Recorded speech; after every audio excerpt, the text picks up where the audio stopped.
Residents and traders at Ugwuagba, Obosi, Idemili North local government area are full of praises, gratitude to Anambra State Governor Soludo for the massive road work going on at various streets in the area.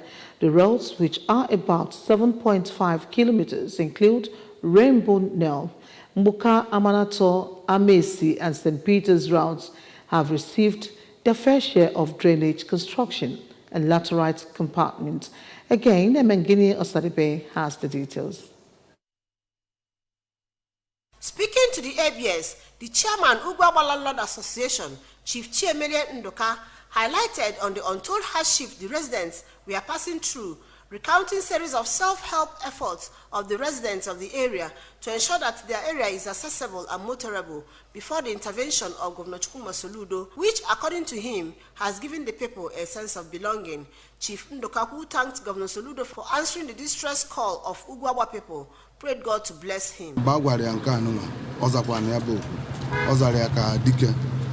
Awarded up to 4 roads in my community today. So my people are marathon is Nepa, Bata, from SZ to Wele Road. You connect Amesi, Ibayembuka, Nuzo Kadilakali. So now I can no Romona Luna Ugwuagba. On his part, the patron Ugwuagba Landlord Association, Obosi, Ichie Sir Noble and Rebunwa, thanked Governor Soludo for the massive road construction work going on simultaneously in Ugwuagba community, adding that no governor has ever remembered them this way.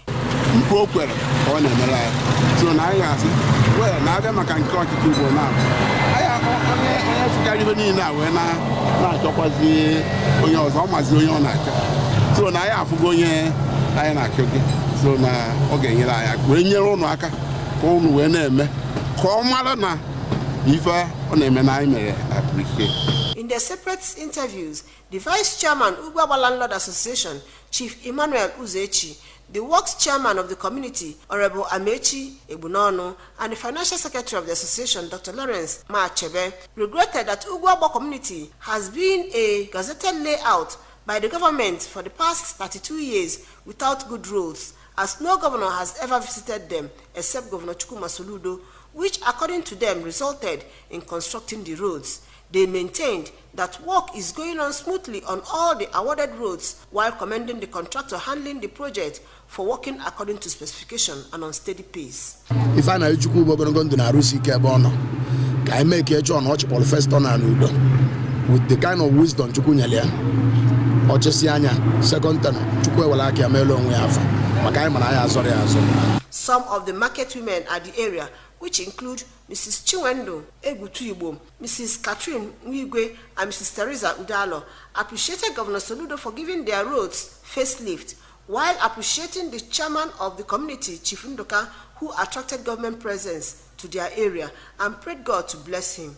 The supervisor of the construction firm handling the project, Mr. Jimo Ibrahim, promised that if rain subsides, the work will be completed in the next 3 months, commending the cooperation and support of the residents of Ugwuagba, Obosi, adding that the drainage channels of the roads are at 70% completion. From Ugwuagba, Idemili North local government area, Emengini Osadibe, ABS News.